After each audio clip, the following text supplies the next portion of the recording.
자, 오늘부터 함께 나눌 이제 50일 기도학교의 내용은 이제 마지막 주제예요. 벌써 마지막 주제입니다. 5번째 주제인 이제 기도와 영적 성장에 대해서 오늘부터 해서 7가지, 오늘을 포함해서 7가지 주제로 말씀을 전할 건데요. 이제 드디어 50일 기도학교 이제 끝이 보이기 시작했습니다. 언제 시작했는지도 모르겠는데 이제 벌써 끝나가요.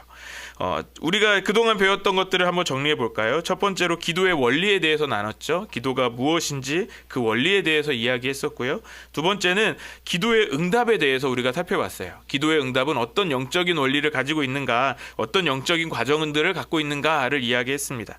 그리고 세 번째로는 기도의 방법들을 이야기했습니다. 몇 가지 했는지 기억나세요? 우리가 12가지나 기도의 방법들을 이야기했었어요. 그리고 지난 9시간 동안 기도와 영적 돌파에 대해서 나누었죠. 그리고 오늘을 포함해서 7시간 동안 기도와 영적 성장에 대해서 나누려고 합니다. 자, 우리의 기도가 더 능력 있는 기도, 더 깊은 기도가 되기를 원합니다. 그렇게 되려면 어떻게 해야 될까요? 우리가 더 깊은 기도가 되려면 당연히 우리의 영적 성장이 있어야 하는 것이죠. 그러면 어떻게 해야 우리 이 기도의 영적 성장이 있을 수 있을까요? 정답은 다른 데 있지 않죠. 정답은 기도하는 거예요. 기도의 영적 성장을 이루려면 곧 죽어도 기도인 거죠. 요즘 그 청소년들이 많이 쓰는, 요즘도 아닌 것 같아요. 더 옛날에 공부를 무조건 해라 할 때 무슨 얘기를 하냐면 닭공이라고 하거든요. 닥치고 공부해, 이거예요. 우리도 닭기 해야 되는 거죠. 우리가 그렇게 기도할 때 영적 성장이 일어나는 거예요. 우리가 하나님께서 기도하는 주된 목적은 무엇이죠? 여러분, 우리가 왜 기도합니까? 그동안 우리가 무엇을 위해서 기도했습니까? 대부분 우리가 갖고 있는 문제들 때문에 기도했을 거예요. 내게 정말 필요한 것들을 얻고 싶어서 우리는 기도했어요. 주로 시험에 합격하게 해달라고 기도했을 거예요. 또 취업하게 해주세요. 결혼하게 해주세요. 또 혹은 병이 있으시면 그 병을 고침받고자 기도했을 겁니다. 또 사업을 하시는 분들이 계시다면 내 사업이 잘 되기를 구하면서 기도했을 겁니다. 제가 지금 이 말씀을 드리는 건 이런 기도가 잘못되었다라는 것을 말씀드리는 것은 아닙니다. 우리가 그런 기도 제목들이 있다면 당연히 기도해야 하는 것이죠. 그런데 우리의 기도 제목이 지금 당장의 필요나 지금 당장의 문제 해결에만 있다면요, 그러면 우리의 영혼은요, 우리의 영적인 수준이 제자리 걸음밖에 못 걷는다라는 거예요. 이렇게 이야기를 해볼까요? 저에게 가지고 있는 질병이 하나 있습니다. 별로 아파 보이지도 않는데 무슨 질병이 있나 이렇게 생각하실 텐데요. 요즘 현대인들이 대부분 저와 같은 질병을 갖고 있는 것 같아요. 알레르기성 비염을 갖고 있어요. 그래서 환절기만 되면요, 제가 너무 힘들어요. 막 봄쯤 아니면 가을, 이번 가을은 잘 넘어간 것 같은데 늘 한 4월에서 5월 이때가 굉장히 제가 심한 것 같아요. 그래서 병원에 가면 언제 갈까요? 주로 그때 갑니다. 자주 안 가요. 그렇게 많이 병원에 갈 일도 없어요. 그런데 왜 제가 그렇게 갈까요? 그냥 잠깐 가서 진료를 받고 약 타서 먹으면 금방 또 괜찮아져서 그러는 거예요. 그래서 올해 봄에도 역시 그 병원에 갔습니다. 제가 안성에 이사 와서 어떤 병원을 갈지 늘 고민하다가 작년에 새롭게 발견한 그 병원에 갔어요. 사람이 별로 없더라고요. 우리 유명한 이비인후과가 저기 있잖아요. 거기에는 가면은 1시간 이상 기다려야 돼가지고 가기가 엄두를 못 냈는데, 이번에 작년인가 재작년에 새로 생긴 병원을 딱 보고 여기 가볼까 했는데 사람이 없는 거예요. 너무 행복하게 나왔습니다. 근데 올해도 가니까 이 의사 선생님이 저를 딱 진찰을 하고서 갑자기 이야기하는 거예요. 동희님, 기록에 보니까 작년에도 오셨네요. 작년에도 똑같은 증상으로 이렇게 오셔서 진료를 받으셨어요. 이렇게 이야기하는 거죠. 그래서 지금처럼 증상이 있을 때만 오시면 이렇게 약을 받아가셔도 돼요. 그런데 그거는 지금 당장의 증상을 완화시킬 뿐이에요. 근본적인 치료가 되지 않아요 라고 얘기하는 거죠. 그래서 근본적인 치료를 하려면 알러지 검사를 하고 그 근본 알러지 치료를 하면 더 편해질 거예요. 이런 식으로 약간 그런 느낌이 나는 그런 말씀을 하셨어요. 그런데 생각을 해보면 의사의 말이 맞는 거 아닙니까? 저의 비염이 근본적으로 해결을 받으려면 진짜 그런 치료를 해야 되는 게 맞잖아요. 그런데 여러분, 우리가 기도를 이런 식으로 생각한다는 겁니다. 제가 증상이 있을 때만 병원에 가는 것처럼 우리가 기도를 언제 해요? 내가 문제가 있을 때, 내가 어려운 일들이 생겼을 때 그 문제를 해결하려고만 우리가 기도한다는 거예요. 우리의 기도가 그렇게 병원에서 약만 처방 받는 것처럼 그렇게 되어서는 안 된다라는 것이죠. 그러면 우리가 추구해야 할 기도의 방향은 무엇일까요? 지금 당장의 문제 해결만을 원하는 것이 아니라는 거죠. 현재의 상황과 그 문제를 넘어서서 내가 변화되는 것을 구하면서 기도해야 하는 것이 필요합니다. 그 내가 변화되는 건 무엇일까요? 바로 영적인 성장을 위해서 기도해야 한다는 거예요. 그래서 우리의 기도를 통해서 우리에게 영적 성장이 이루어져야 하는 줄 믿습니다. 한 가지 예를 더 들어볼까요?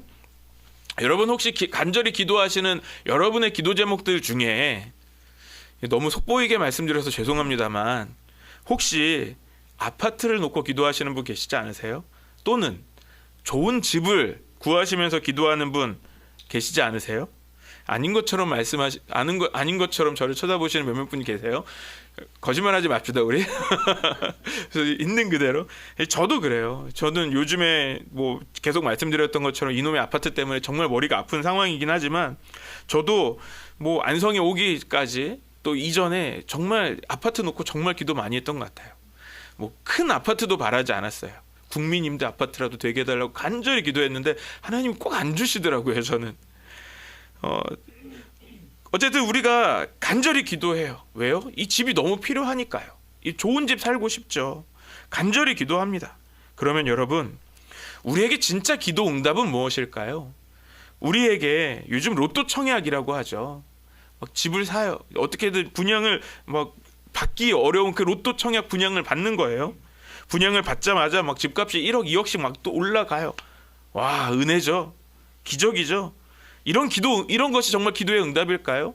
이것이 정말 하나님이 주시는 축복일까요? 여러분, 그런 축복 받기를 원하십니까?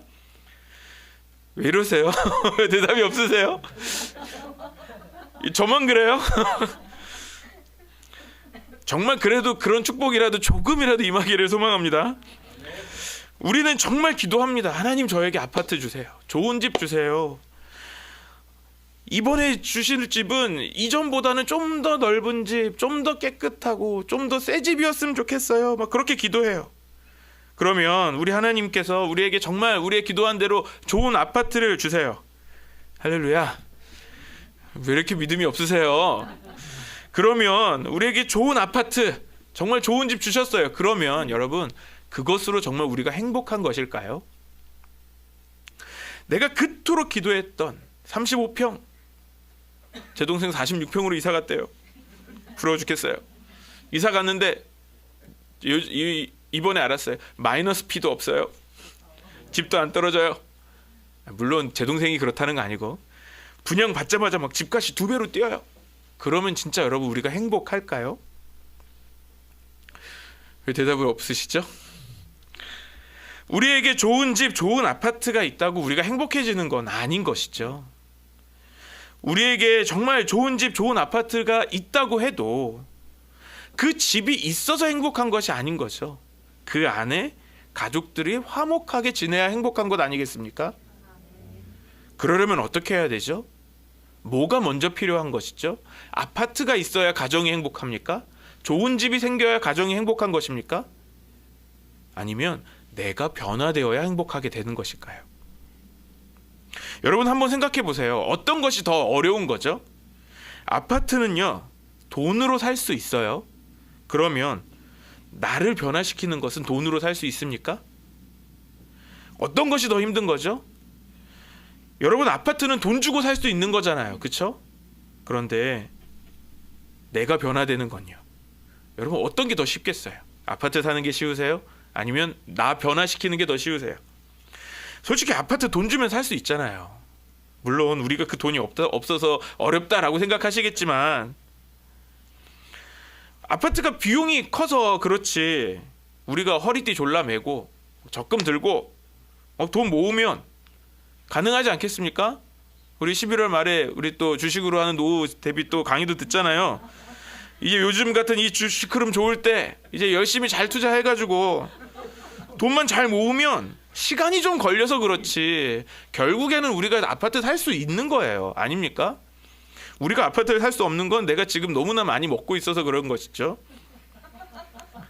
그런데 여러분, 행복은요 돈으로 살 수 있는 것이 아니잖아요. 내가 변화되어야 하는 것입니다. 나의 성품과 그 인격이 변화되어야 진짜 행복이 찾아오는 것이죠. 여러분, 아파트는요 어떻게 보면 기도하지 않아도 살 수 있어요. 하지만 행복한 가정은 돈으로만 안 된다는 겁니다. 무슨 이야기입니까? 내가 가진 소유로 내가 행복할 수 없다라는 거예요. 소유한 그 물건을 소유한 주인의 존재가 바뀌어야 행복할 수 있다라는 것이죠. 그래서 우리가 기도해야 하는 것은 무엇입니까? 내 소유가 늘어나게 해주세요. 내 소유가 바뀌게 해주세요가 아니라는 겁니다. 내가 변화되기를, 나의 영적 성장이 있기를 기도해야 하는 것입니다.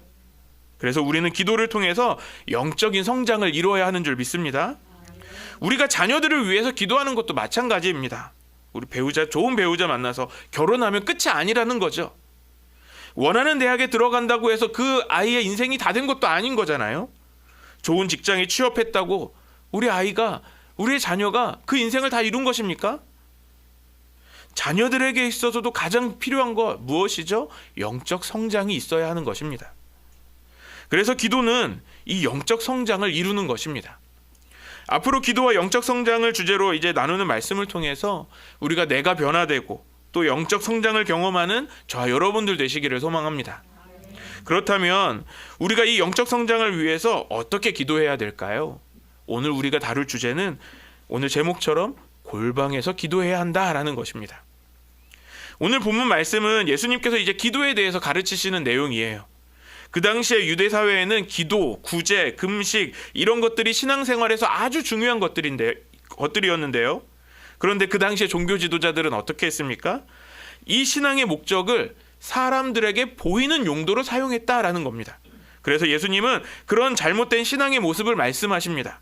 그리고 동시에 오늘 우리에게도 우리의 영적 성장을 방해하는 두 가지의 요소를 경고해주고 계시는 거죠.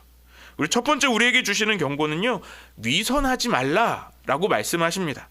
오늘 본문 5절 말씀 같이 읽겠습니다. 시작. 너희는 기도할 때 위선자들처럼 하지 말아라. 그들은 사람들에게 보이려고 회당과 큰 길 모퉁이에 서서 기도하기를 좋아한다. 내가 진정으로 너희에게 말한다. 그들은 자기네 상을 이미 다 받았다.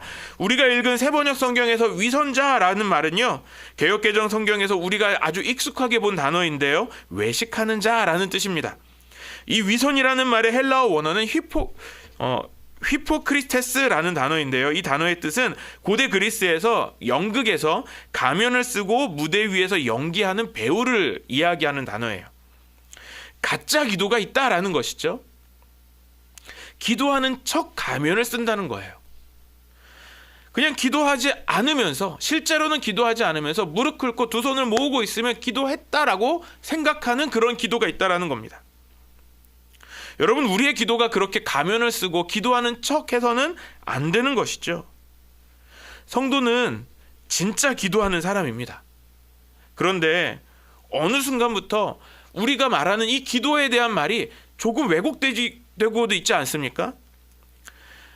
예를 들면 이런 거죠. 많은 사람들이 어떤 중요한 것을 부탁해요. 그때 우린 뭐라고 대답하죠? 어려울 때, 들어주기 힘들 때, 왜 아닌 것처럼 말씀하세요? 기도할게요 라고 말하지 않으십니까? 무슨 뜻이죠? 거절이잖아요. 기도해볼게요 라고 말하고 실제로는 기도 안 하는 거죠. 우리의 기도가 그런 가짜 기도가 되면 안 된다는 것입니다. 위선적인 기도는 가면을 쓴 배우의 연기와 같습니다.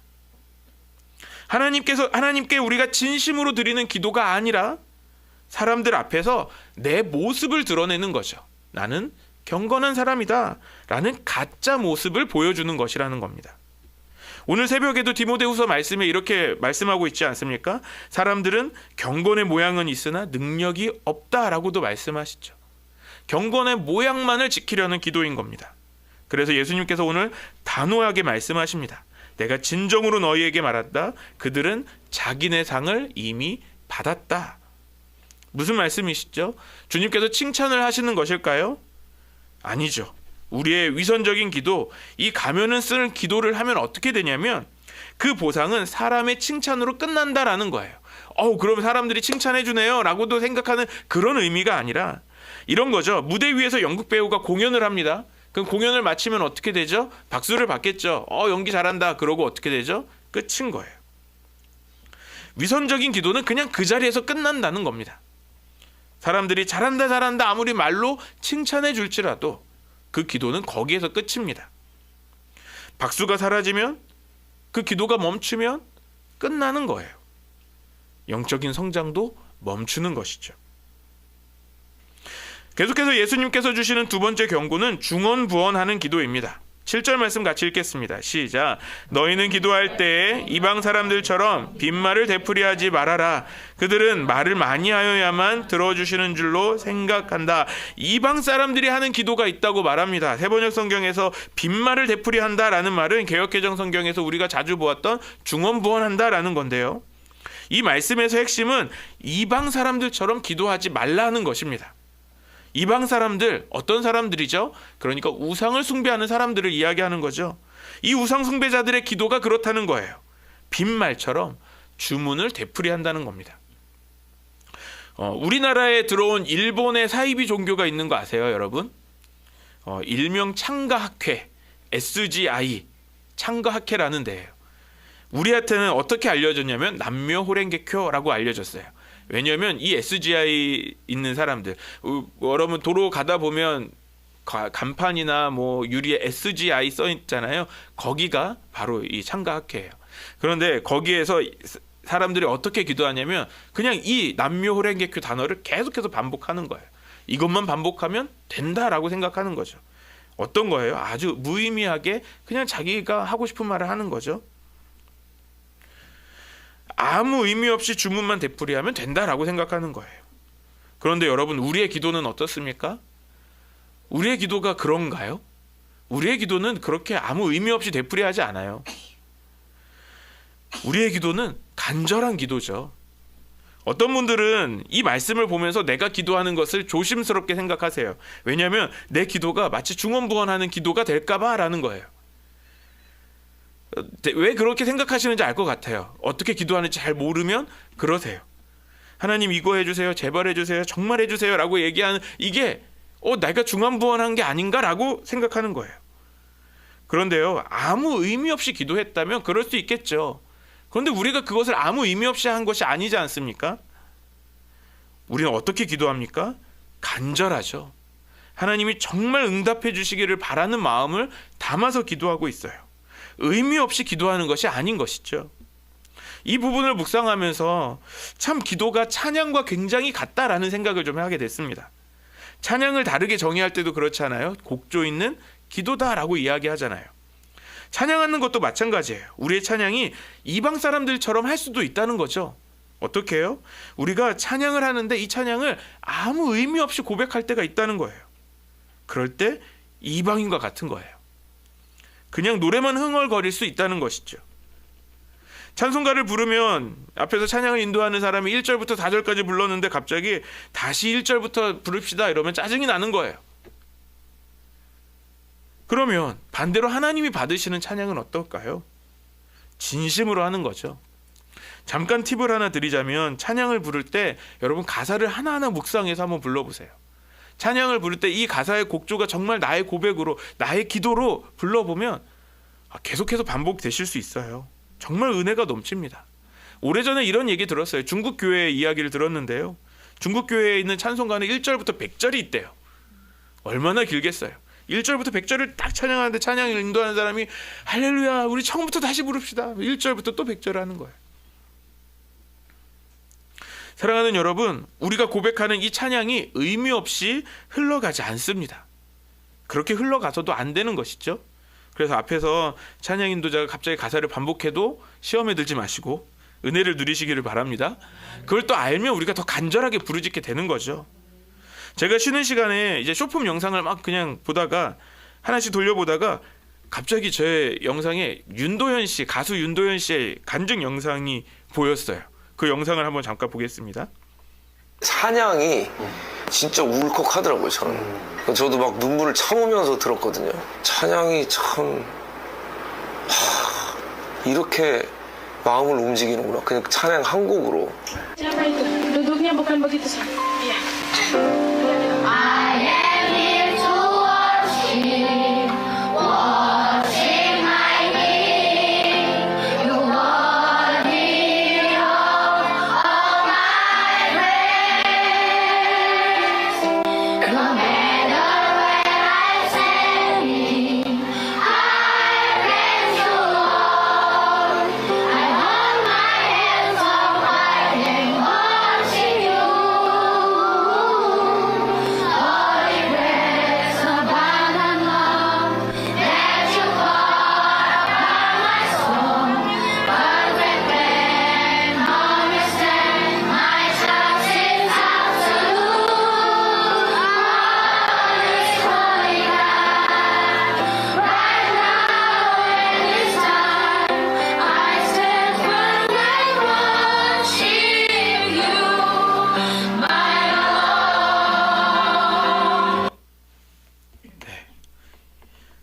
윤도현 씨가 집사님인 거 여러분 모르셨죠? 윤도현 씨가 인도네시아 아이들의 찬양을 들었어요. 우리가 너무나 잘하는 찬양이기도 하죠.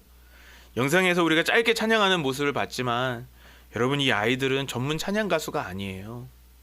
그런데 그 아이들의 고백이, 이 마음을 담은 고백이 이 윤도현 씨의 마음을 울리기 시작하는 거죠. 왜요? 노래를 잘해서입니까? 아니요. 이 아이들이 가지고 있는 그 진심이 그 마음을 울리는 거예요. 우리의 기도도 마찬가지죠. 우리가 어떻게 기도해야 합니까? 우리가 진심을 담은 기도가 되어야 한다는 것입니다. 그냥 이방 사람들처럼 빈말을 되풀이하듯이 그냥 대충 하는 기도, 그냥 중언부언하는 기도가 되지 말아야 한다라는 것입니다. 그래서 8절 말씀에 이렇게 말씀합니다. 그러므로 그들을 본받지 말아라. 하나님 너희 아버지께서는 너희가 구하기 전에 너희에게 필요한 것이 무엇인지를 알고 계신다. 우리가 이방인들의 기도, 그 우상 숭배의 기도를 본받지 말아야 하는 것입니다. 왜요? 우리 아버지 하나님은요, 우리의 필요를 다 아시거든요. 그러면 우리가 어떻게 기도해야 될까요? 그냥 우리의 마음을 다해서 하나님 앞에 나아갈 수 있어야 한다라는 것입니다. 우리가 기도학교 동안에 계속 이야기했던 한 여성이 있습니다. 누구죠? 한나가 있어요. 이 한나가 어떻게 기도합니까? 간절한 마음으로 기도하죠. 간절한 마음으로 기도해요. 우리의 기도도 간절한 마음으로 기도해야 되는 줄 믿습니다. 우리가 너무 간절해서 때로는 우리의 말이 안 나올 수 있어요. 너무 간절해서 눈물만 나올 수도 있어요. 너무 답답하고 때로는 그 마음이 간절해서 화가 날 수도 있어요. 괜찮습니다. 우리의 마음이 너무 격해서 눈물이 날 수도 있습니다. 그러면요, 그냥 울어도 된다는 거죠. 주님은 우리의 마음을 아십니다. 우리의 필요를 아주 꼼꼼히 챙겨주십니다. 그래서 우리의 기도가 이방인을 본받는 것이 아니라 주님이 원하시는 그 마음을 다하는 기도자가 되는 저와 여러분 되시기를 축복합니다. 그렇다면 우리가 이런 위선적인 기도, 중언부언하는 그 기도를 피하고 그럼 우리는 어떻게 기도를 해야 될까요? 우리가 영적인 성장을 위해서 우리가 어떻게 기도해야 될지를 오늘 말씀하고 있습니다. 오늘 본문 6절 말씀을 다시 한번 읽겠습니다. 시작. 너는 기도할 때 골방에 들어가 문을 닫고서 숨어서 계시는 내 아버지께 기도하여라. 그러면 너희 아버지께서 너에게 갚아 주실 것이다. 주님께서 무엇을 말씀하십니까? 골방에 들어가서 기도하라 라고 말씀하세요. 우리는 이 말씀을 볼 때 어떤 단어에 꽂힙니까? 골방에 꽂힙니다. 골방. 어떤 곳이죠? 골방하면 어떤 생각이 납니까? 외부와 단절된 공간, 나 혼자만 있는 공간. 그래서 우리가 이 말씀을 생각할 때 골방에서 기도한다라고 하면은 마치 기도는 나 개인적인 것으로 생각해요.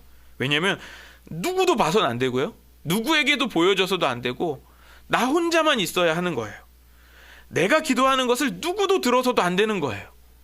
오직 나만이 하나님께 나아갈 수 있는 그 골방을 이야기하는 거죠. 그래서 우리가 기도할 수 없는 이유를 얘기할 때마다 이 골방을 핑계대지 않으세요? 저 골방이 없어요. 저 기도할 공간이 없어요. 내가 은밀히 기도해야 하는데 누군가 내 기도를 들을 것 같은 거예요. 심각하게 생각하시는 분들은 정말 이 기도는 골방이 없으면 하면 안 되는 거라고 생각하시는 분도 계세요. 그래서 모여서 막 주여 삼창하고 큰 소리로 기도하면 뭐 이건 잘못된 거 아니에요? 라고 이야기하는 분도 계세요. 그런데 오늘 예수님께서 말씀하시는 이 골방의 핵심은 눈에 보이는 장소가 아니라는 겁니다. 골방에서 기도하는 것의 본질은요, 오직 하나님께만 집중하는 것에 있습니다. 우리가 예수님께서 기도에 대해서 경고하시는 이 두 가지를 먼저 이야기했어요. 외식하면서 기도하는 척하지 말라라고 했죠.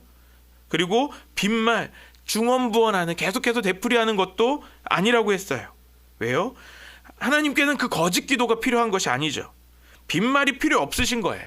하나님은 우리가 구하기도 전에 우리가 무엇을 필요로 하고 있는지를 다 알고 계세요. 그래서 우리가 기도를 많이 하고 적게 하고 그 양이 중요한 것이 아니라는 거죠. 우리에게 중요한 것은 하나님께 집중하는 것이 중요하다라는 것입니다.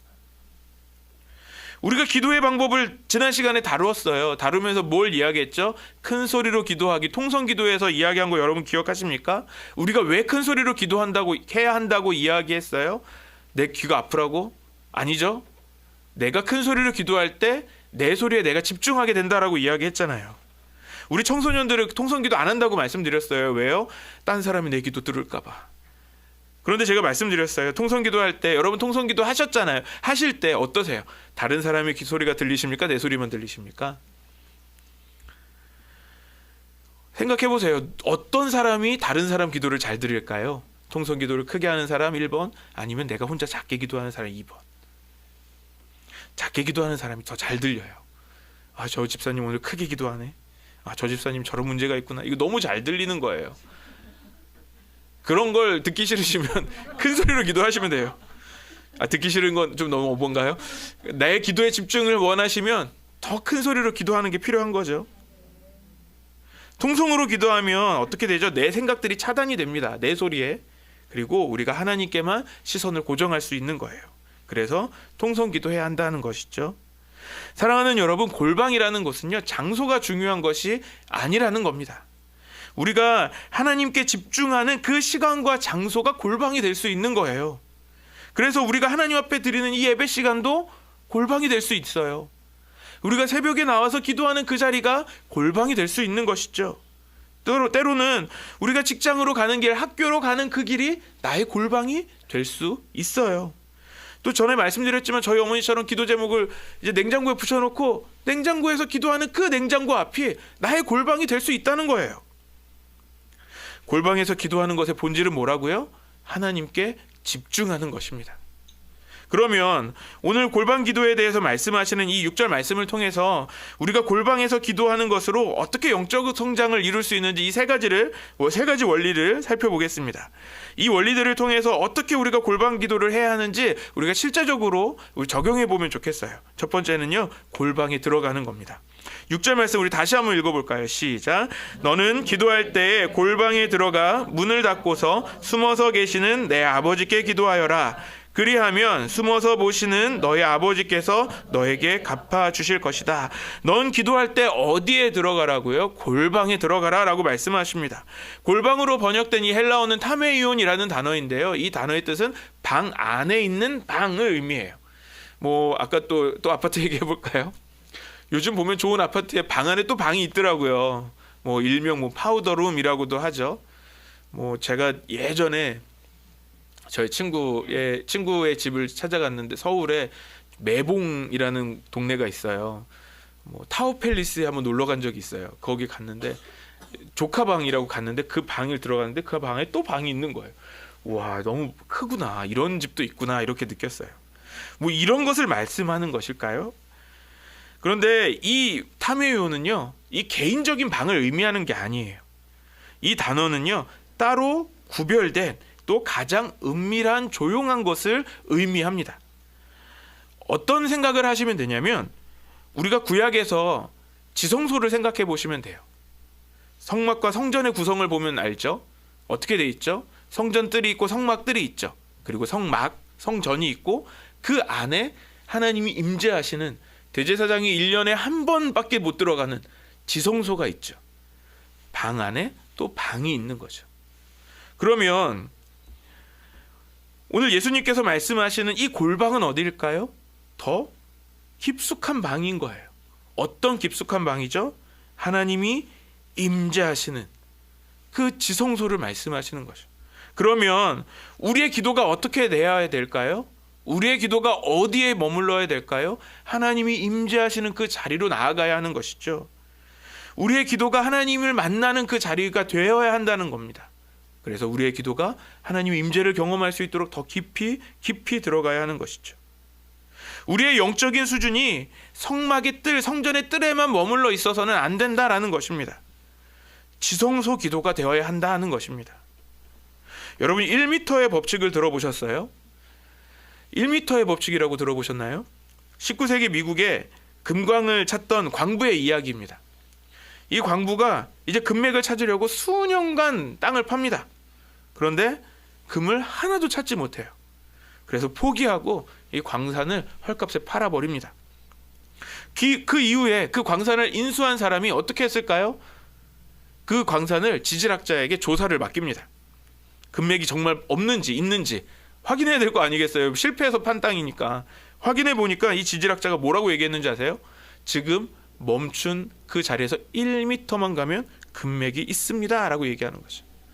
1m만 더 파고 금을 엄청나게 파서 부자가 됐다는 이야기입니다.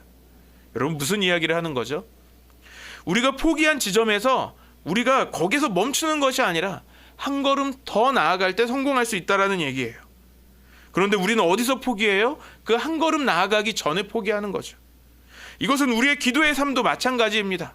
우리가 좀 더 기도하면 하나님의 임재 가운데 나아갈 수 있어요. 우리가 좀 더 기도하면 하나님의 음성을 들을 수 있어요. 그런데 우리는 멈추는 것이죠. 탐욕은 뭐라고요? 방 안에 있는 방이에요. 그 골방으로 나아가야 하는 것입니다. 우리가 너무 쉽게 포기할 때가 많았어요. 우리의 한계를 넘어서는 게 너무 힘들었죠. 하지만 우리가 한 걸음 더 그 방 안에 방으로 들어갈 때 하나님을 경험하게 되는 줄 믿습니다. 사랑하는 여러분, 우리가 1m 법칙과 같이 더 깊은 골방에 들어가기를 소망합니다. 내가 너무 포기하고 싶은 순간이 올 때마다 이렇게 고백하는 거죠. 하나님, 제가 1분만 더 기도하겠습니다. 하나님, 저 이거 한 가지만 더 기도할게요. 하나님, 이 한 가지만 더 들어주시면 안 될까요? 제가 믿는 것은 우리가 주님께 그렇게 가까이 나아가려고 할 때 우리 주님은 우리를 멀리하지 않으시는 분이세요. 오히려 우리가 주님께 나아가려고 할 때 마치 집을 떠났던 탕자가 아버지의 집으로 오려고 했을 때 그 거리가 먼 중에서도 아버지가 아들을 보고 달려 나온 것처럼 우리 주님은 우리에게 다가오실 줄 믿습니다. 사랑하는 여러분, 하나님과 더 가까이 만날 수 있는 곳 어디입니까? 바로 골방입니다. 그 골방으로 나아가는 저와 여러분들 되시기를 축복합니다. 두 번째, 우리가 문을 닫고 기도해야 합니다. 6절 말씀에 보면 골방으로 들어가서 문을 닫고서 기도하라고 말씀합니다. 여기에서 우리가 문을 닫는다는 것은 무엇을 의미할까요? 말 그대로죠. 문을 차단하는 거예요. 이제 저희 가정에도 이제 질풍노도의 시기가 시작된 아이가 하나 있습니다. 청소년기 아이들 어떻습니까? 문을 쾅쾅 닫죠. 왜 닫아요? 말하기 싫거든요. 엄마 아빠랑 이야기하기 싫거든요. 그러니까 차단하는 거죠. 문을 쾅쾅 닫아요. 경험해 보셨잖아요. 왜 안 경험해 보신 것처럼 쳐다보시죠? 저희 아이들만 문제가 있는 게 아닙니다. 아무튼 문을 쾅쾅 닫아요. 왜요? 차단하는 거죠. 이야기를 못 해요. 그런데 우리의 기도도 마찬가지예요. 문을 닫아야 하는 거예요. 왜 문을 닫습니까? 사춘기 아이가 자기의 문을 닫고 자기 자신에게 집중하는 시간을 갖는 것처럼 하나님께 집중하기 위해서는 우리의 문을 닫아야 하는 거예요. 우리의 기도를 방해하는 것들 얼마나 많습니까? 우리에게 열려진 문이 얼마나 많아요. 여러분, 기도를 시작하려고 하면 어떻죠? 갑자기 핸드폰에 알람이 울리기 시작합니다. 재미난 건 뭔지 아세요? 그 알람들 대부분 광고예요. 별로 중요한 연락도 아닌데 기도하다가 갑자기 핸드폰 울림이 오면 핸드폰을 먼저 보지 않으십니까? 기도를 방해하는 것들이 있다면 그것들을 잠깐 꺼둘 필요가 있다는 겁니다. 이건 알람만이 아니죠. 내 생각도 마찬가지입니다. 우리가 가지고 있는 나의 세상의 많은 염려와 근심들, 그 모든 걱정들을 다 내려놓고 기도해야 하는 것입니다. 그래서 우리가 큰 소리로 왜 기도해야 된다고요? 큰 소리로 통성 기도하면 어떻게 된다고요? 우리가 더 집중할 수 있다고요. 내 생각의 문을 닫을 수 있어요. 기도의 시간을 구별하는 것도 마찬가지죠. 우리가 왜 기도의 시간을 따로 구별해야 합니까? 모든 방해를 차단하고 우리가 하나님께만 집중하는 것입니다. 그래서 우리가 그렇게 기도의 시간을 나누어서 그렇게 골방을 만들어서 기도하면 우리에게 영적인 성장이 이루어지는 것입니다. 여러분 한번 생각해 볼까요? 내가 기도하는 것을 방해하는 것은 무엇입니까? 무엇이 나의 기도를 방해하죠? 그리고 그런 기도를 방해하는 것을 내가 차단하기 위해서, 문을 닫기 위해서 어떻게 해야 될까요? 골방에서 우리가 하나님께 나아가는 것이 정말 중요합니다. 그리고 하나님께 집중할 때 우리의 영적 성장이 이루어지는 것입니다. 마지막 세 번째로 숨어 계시는 내 아버지께 기도하라고 말씀하십니다. 6절 말씀 다시 한번 읽겠습니다. 시작. 너는 기도할 때에 골방에 들어가 문을 닫고서 숨어서 계시는 내 아버지께 기도하여라. 그리하면 숨어서 보시는 너희 아버지께서 너에게 갚아주실 것이다. 골방에서 기도하는 것의 가장 핵심은요, 우리가 누구를 위해 기도하는가에 있는 것입니다. 우리가 왜 문을 닫고 왜 깊이 들어가서 기도해요? 숨어서 보시는 우리 아버지께 기도하기 위해서입니다. 앞서서 우리가 위선자들의 기도를 살펴봤어요. 위선자들의 기도는 뭐가 문제였죠? 하나님께 기도하는 것이 아니라 사람들 앞에서 기도했다는 게 문제였습니다. 그래서 가면을 쓰고 연기를 하는 거죠. 그런데 예수님은 숨어서 계시는 아버지께 기도하라 라고 말씀하세요. 여기서 숨어서 계시는 이라는 헬라어는 엔토크립토라는 단어인데요, 은밀함 속에 은밀한 곳에라는 뜻이에요. 우리 하나님은 그 은밀한 곳에 우리의 가장 깊은 내면 깊은 곳을, 우리의 진심을 보시는 분이시라는 겁니다. 오늘 위선자들은 공개된 장소에서 자신의 겉모습을 의식하고 있지만 하나님은 은밀한 곳 골방에서 하나님 한 분께만 기도하기를 원하신다라는 겁니다. 하나님은 진실한 그 중심, 그 마음을 찾으시는 것입니다. 오늘 이것이 우리에게 왜 중요할까요? 우리가 문을 닫고 골방에 들어가야 하는 이유가 있다라는 것입니다. 내가 사람의 박수와 칭찬을 받기 위해서 기도하는 것이 아니라는 거죠. 하나님 우리 아버지께 우리의 시선을 향하기 위해서 기도해야 한다라는 겁니다. 우리가 누구에게 초점을 맞추느냐에 따라서 우리의 기도의 열매가 달라져요. 사람들에게 인정받기 위해서 초점을 맞추면 칭찬 듣고 박수 받고 끝나요. 그런데 우리가 하나님 아버지께 초점을 맞추면 어떻게 됩니까? 영적인 성장이 이루어진다라는 것입니다. 우리의 기도는 내 소유를 바꾸는 것이 아니라는 거죠. 우리의 기도는 나의 존재를 바꾸는 기도입니다. 우리가 아버지께 기도할 때 하나님 이 문제를 해결해 주십시오. 이 문제가 해결되면 좋겠습니다가 아니라 이제부터는 하나님 이 문제를 통해 제가 더욱 주님을 알고 주님을 닮은 사람이 되게 하여 주십시오 라고 기도해야 하는 것이죠. 이렇게 우리의 기도가 변해야 되는 것입니다. 그럴 때 우리의 영혼이 단순히 제자리 걸음만 하는 것이 아니라 주님을 향해 더욱더 한 단계씩 자라나게 되는 것이죠. 골방에서 기도하는 것은 우리의 기도의 주파수를 하나님께 고정하는 거예요. 그래서 우리의 모든 기도가 사람의 시선을 인식하고 연기하는 것도 아니고 오직 하나님 아버지께 드리는 진실한 고백이 되는 것입니다. 오늘 우리의 기도가 그런 진실한 고백이 되기를 소망합니다. 오늘 말씀을 마무리합니다. 오늘 골방에서 기도하는 이 실천 원리 세 가지를 함께 나누었습니다. 우리의 골방은 어떤 곳이라고요? 지성소와 같아요. 하나님께 더 깊이 나아가는 곳입니다.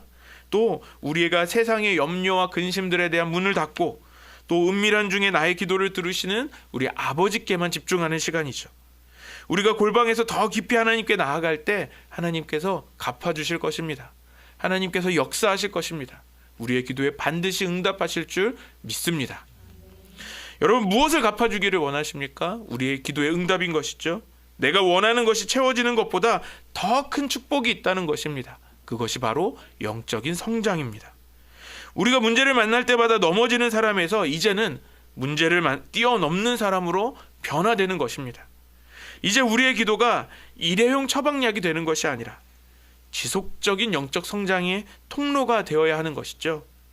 날마다 골방을 찾고 또 만들어서 내가 변화되는 기도. 하나님이 주시는 그 능력과 그 평강을 누리는 저와 여러분 되시기를 소망합니다.